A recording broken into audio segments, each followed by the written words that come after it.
Bismillahirrahmanirrahim. Assalamualaikum warahmatullahi wabarakatuh. Waalaikumsalam warahmatullahi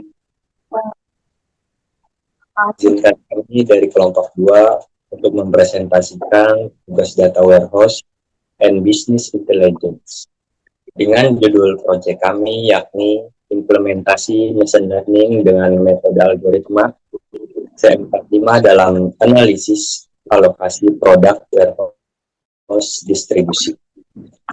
Di sini kami beranggotakan yaitu ada 4 orang. Yang pertama Elia Fidianti, yang kedua saya sendiri Muhammad Firi Sofianto, yang ketiga Dina Putri, dan yang keempat Budiman. Next.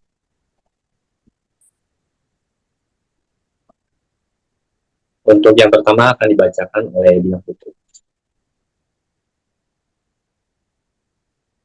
Baik, untuk latar belakang, dengan perkembangannya teknologi, sistem dikembangkan dan dikombinasikan dengan berbagai aspek untuk membantu manusia menyelesaikan sebuah pekerjaannya.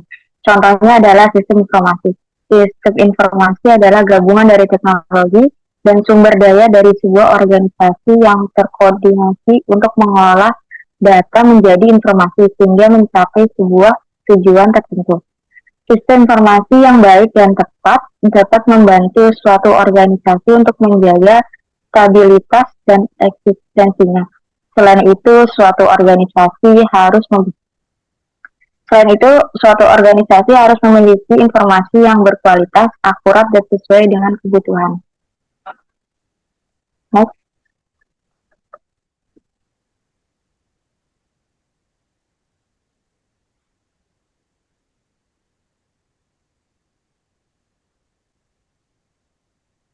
Landasan teori.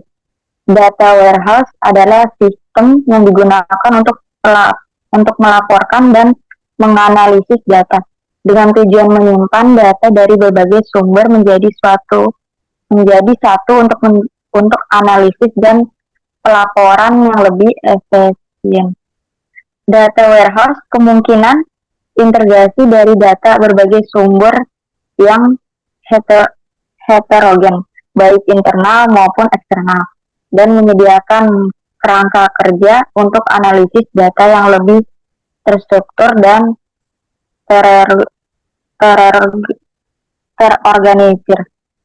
Distribusi data dalam data warehouse sangat penting dan memastikan bahwa informasi yang dibutuhkan tersedia di berbagai departemen atau unit bisnis dengan tepat waktu dan akurat. Next.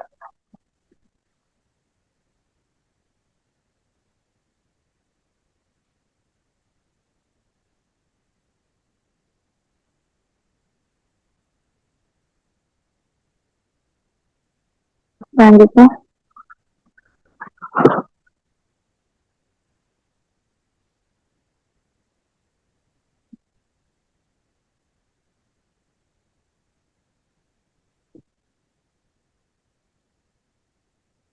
Masih lanjut ya, Din?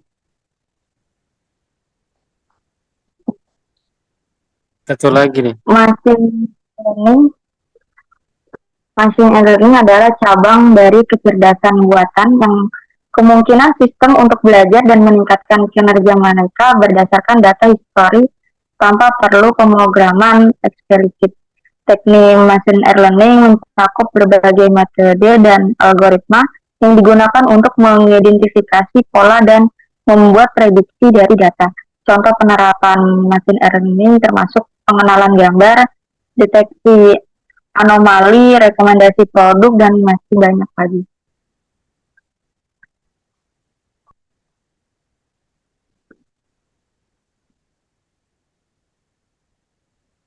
Mas, selanjutnya.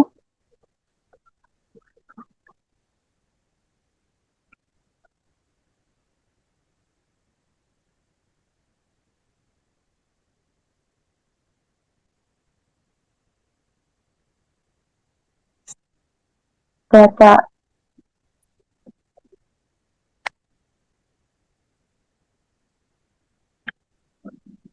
itu dari next, Kak.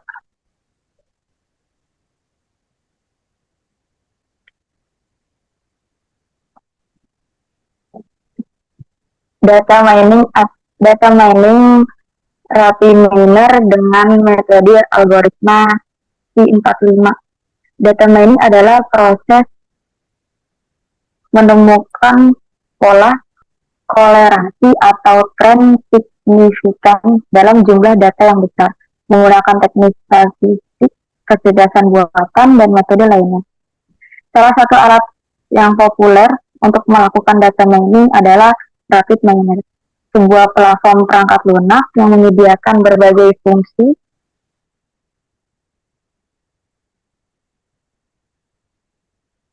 untuk data analisis, prediktif, dan evaluasi model. Algoritma C45 adalah salah satu metode yang digunakan dalam data mining untuk membuat pohon keputusan dan membuat dalam klasifikasi dan prediksi data.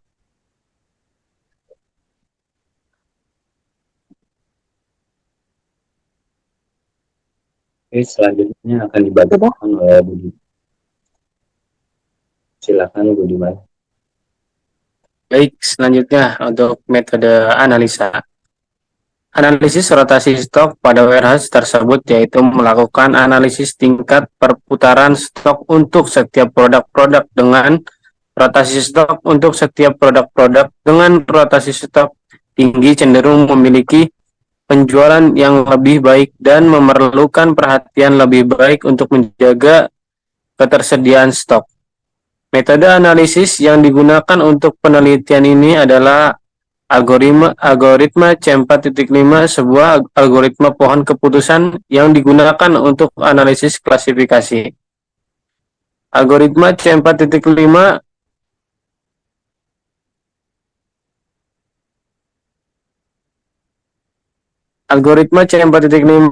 mengambil pendekatan tereksklusif dalam membangun pohon keputusan yang digunakan untuk mengambil keputusan berdasarkan fitur-fitur atau atribut-atribut yang ada dalam data. Langkah-langkah utama dalam metode analisis ini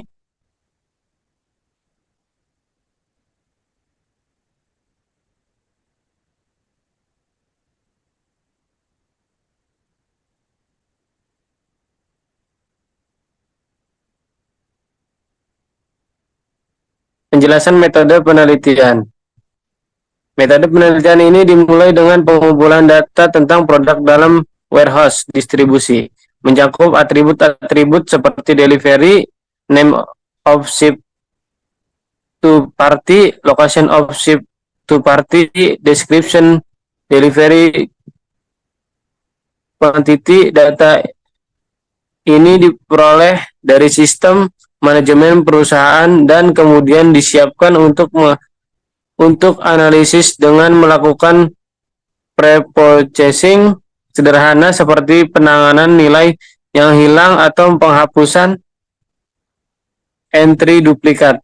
Langkah berikutnya adalah interpretasi hasil analisis untuk mengidentifikasi faktor-faktor kunci yang mempengaruhi distribusi produk dalam warehouse distribusi. Dengan menganalisis output algoritma C4.5, penelitian ini bertujuan untuk mengungkapkan pola distribusi yang mungkin tersembunyi dalam data. Hasil analisis ini kemudian digunakan untuk merumuskan kesimpulan tentang implikasi dari faktor-faktor yang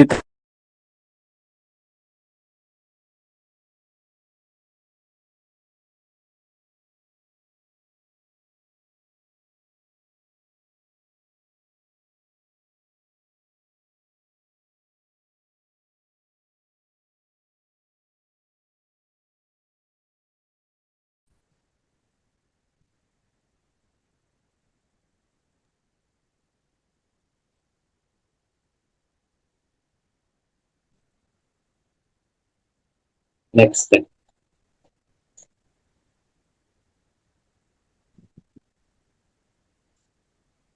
metodologi untuk kerangka kerja pada tugas penelitian yang kami rancang saat ini melalui beberapa tahapan yang perlu kami lewati mulai dari awal hingga akhir.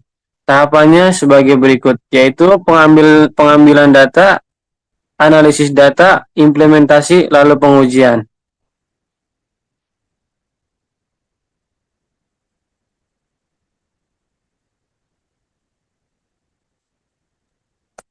Baiklah, di sini saya akan menjelaskan untuk bagian pengambilan data. Pada tahap ini, peneliti kami mencoba mengambil beberapa sampel produk di dalam perusahaan. Hasil yang diperoleh terdapat pada tabel di bawah ini. Nah, pada atribut ada nama produk. Nah, produk ini kita menggunakan yaitu Bebela dengan varian rasanya yaitu vanilla dengan 4 jenis ukuran. Ukuran yang pertama yaitu 1000 gram, ukuran yang kedua 1800 gram, yang ketiga ukuran 400 gram, dan yang keempat ukuran 800 gram. Oke, next. Nah, selanjutnya, selain mendapatkan nama produk, kami juga mendapatkan data total stok dan data alokasi barang. Dataset yang akan diuji pada penelitian ini diperoleh dari perusahaan warehouse distribusi.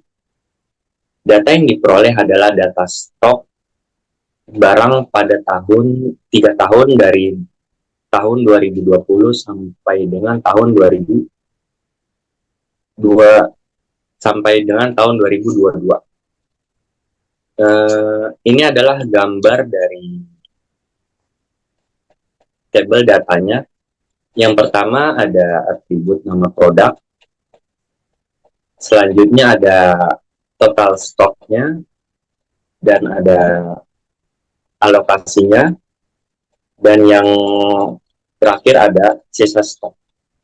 Di mana nama produknya ini contohnya dengan Bebela Viga Vanilla 1000 gram dengan total stoknya adalah 100.000 dan kita alokasikan atau kita kurangkan dengan 83.900. Lalu sisa stoknya ini adalah sisa pengurangan dari 100.000-nya, yaitu tersisa 16.031. Begitupun yang bawah. Next.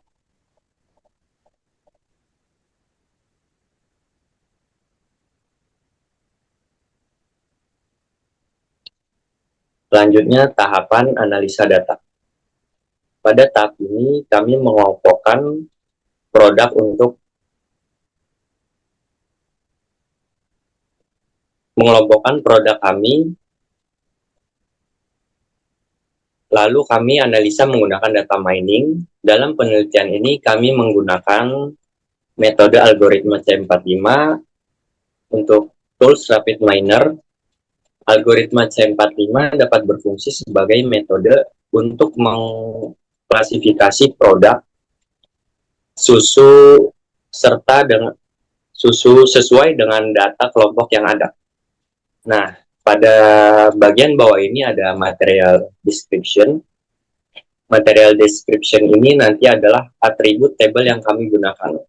Maksudnya adalah material description adalah identifikasi nama produknya. Selanjutnya ada MATYR, yaitu tahun eksekusi produknya. Lalu ada name to party, yaitu nama gudang kota tujuan alokasi produk. Lalu ada kemasan, yaitu bungkus atau tampilan produk. Selanjutnya ada return, yaitu pengembalian produk karena masalah. Contohnya masalah terjadi kerusakan atau kebocoran. Seperti itu. Next.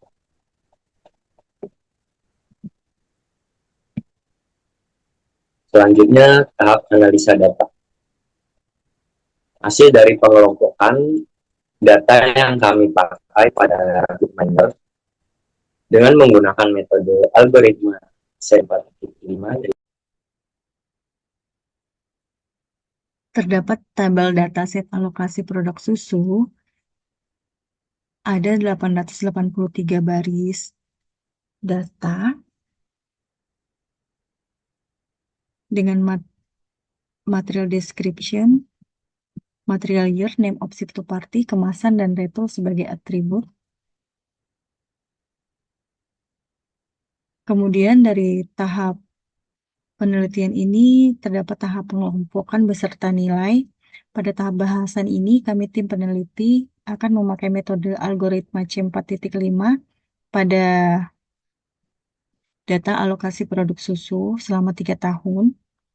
Data yang telah kami kelompokkan dan kami sajikan dalam bentuk tabel yang terdapat pada tabel material description, tahun, kemasan, dan retur dengan label jumlah alokasi Jakarta 1 dan Jakarta 2.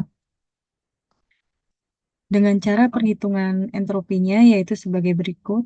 Entropi S sama dengan min sigma I sama dengan 1 C P log 2 Pi, di mana S adalah kumpulan data, C adalah jumlah kelas dalam kumpulan data, Pi adalah proporsi elemen dalam kelas I terhadap total elemen dalam S.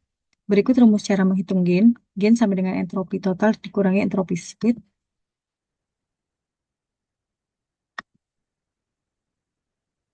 Berikut tabel dari hasil perhitungan nilai entropi dan gain. Terdapat material description, tahun, kemasan, retur dengan label Jakarta 1 dan Jakarta 2, di mana entropi dan gain dari material description adalah sebagai berikut: 0,94423, 0,910753, 0,98986 98963, 0,934068 dengan gainnya 1,342192. Kemudian terdapat tahun 2020, 2021, dan 2022 dengan entropinya 097936, 091849, 0,9687 dengan gain 1,181823. Kemudian terdapat kemasan, box, dan tins dengan entropi 093408, 0,954137 dengan gain 1,346137. Kemudian terdapat retur, ada tidaknya, terdapat entropi 0 dan 0,922204 dengan gain 1,828994. Dari hasil perhitungan tersebut, dapat diketahui nilai gain tertinggi terdapat pada gain retur. Kemudian, gain retur akan menempati posisi paling atas dalam pohon keputusan. Berikut decision tree atau pohon keputusan yang didapat dari hasil perhitungan rapid miner dengan dataset 882 baris. Dengan klasifikasi pohon, pertama dengan nilai gain tertinggi retur, kemudian disusul oleh kemasan, kemudian material description dan material years. Kemudian dengan keterangan retur, apabila ada Jakarta 2 didominasi oleh Jakarta 2, di mana alokasi Jakarta 2 terdapat 49.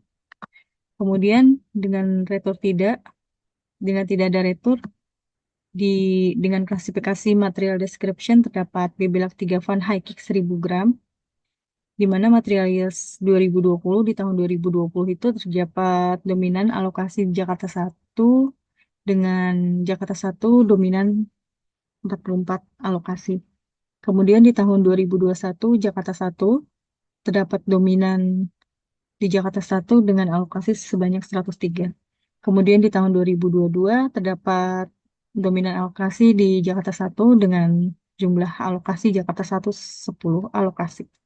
Kemudian di material description BBLAK 3 Van High Kick 1800 gram terdapat dominasi di alokasi 3 tahun ke belakang, yaitu Jakarta 1 di tahun 2020, Jakarta 1 sebanyak 27 alokasi untuk produk 3 Van High Kick 1800 gram, kemudian Jakarta 1 di 94 alokasi, di tahun 2023 itu terdapat 13 alokasi. Kemudian untuk material description BBLAK 3 Van High Kick 400 gram terdapat dominasi alokasi di tahun 2020 dan 2021 dengan Jakarta 1 sebanyak 44.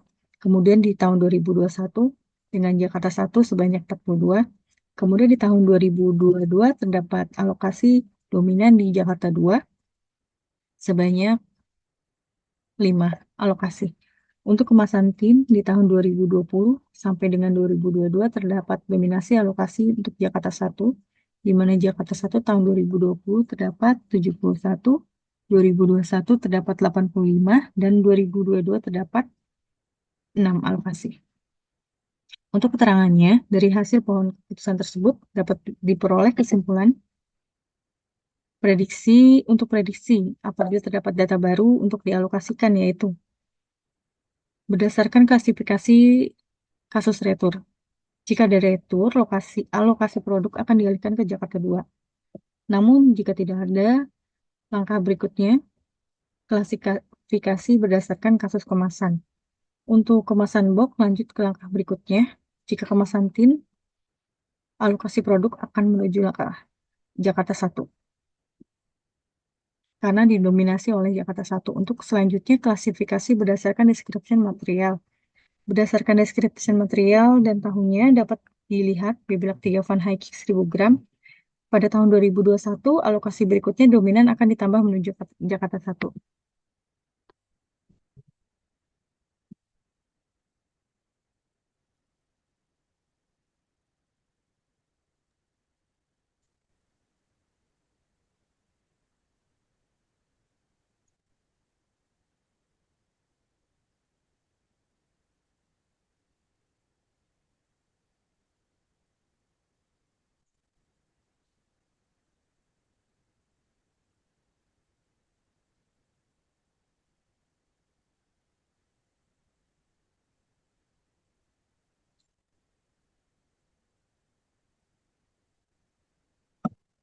Baiklah, terima kasih untuk Telia dan teman-teman.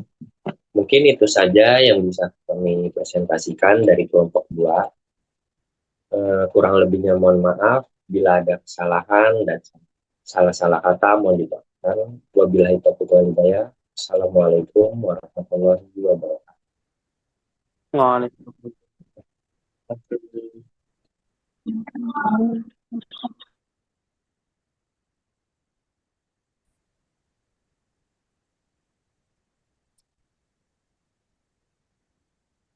Ya, Teh. Ada suaranya nggak itu teh? Ntar videonya teh.